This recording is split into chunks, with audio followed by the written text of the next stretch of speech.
Good morning, students. So this is going to be a lesson on page 131 to 134. This is going to cover, I believe, one, two, possibly three lessons. Yeah, three lessons are going to get covered. I'm going to focus primarily on the first and third lesson. The second lesson, not so much, because I believe the second lesson is a little bit more straightforward. If you understand the lesson beginning, lesson 34, I think 35 kind of makes sense naturally. And if you don't understand 35, then 36 will probably be helpful. So that's what I'm going to cover. Primarily, this is going to be on lesson 34 and 36 of number sense. This is found on page 131 of your math books, and it goes all the way until 135. I incorrectly wrote 134, so sorry about that. 135. Okay, so in front of us we have a hundreds chart. And why do we have this hundreds chart? Well, because what we want to demonstrate is that there is different ways that we could represent fractions. When we talk about hundreds charts, usually we're more talking about whole numbers, but now we're going to talk about fractions. And what we want to do is understand that this entire chart, if I were to have this completely filled in, it would be one number. It would be 1 out of 1 because every single part is filled in. And what I'm going to say is every single column represents a tenth. So these are tenths. Every single dot represents hundredths. Okay. So if this was completely filled in, I'd have 100 out of 100. If I'm talking about the hundredths, so I'd have 100 out of 100, or I'd have 10 out of 10, or I could just say the entire square is filled in, therefore I have 1 out of 1. Okay, so those are all going to equal the same. Now, what I want to get across here is I have different numbers that I've written down here at the at this bottom of my paper, and I want to give you a sense of what these numbers mean. Now, when we're talking about tenths and hundreds and thousands, it is the opposite is a mirror image of what we typically think of as tens, hundreds, thousands.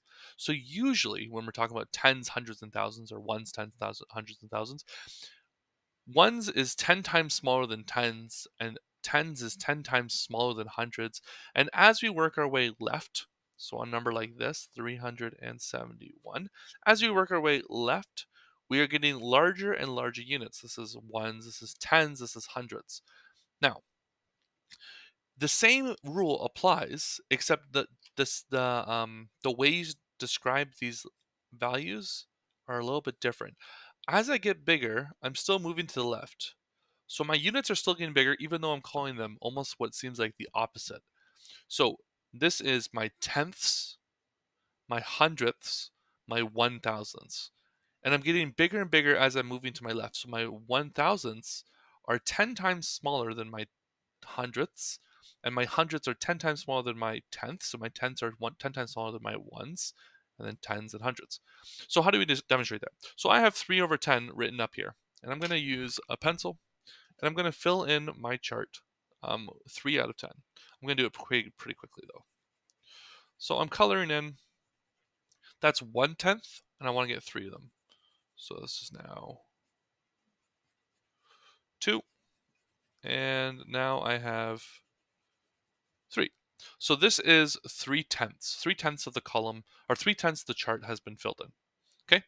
Now, if I were to say I want to color in 47 hundredths of the column, I actually already have 3 of those done. So I have 3 of these tenths done because there's 47. And so I have 3 of them already done. I actually only need one more column because that's going to give me 4 out of 10. And then I need to fill in 7 individual squares. 1, 2, 3, 4, 5, 6, 7. Okay, that is 47 over 100. That is the way of drawing that. Now I'm going to go to 89 hundredths, and now I can fill in these guys because I don't. Well, actually, I'm going to leave them as is because they're individually cut. So I'll do it this way. So now I have 9. So I have my hundredths done. Now I need to have 8 tenths. So right now I have 1, 2, 3, 4, 5,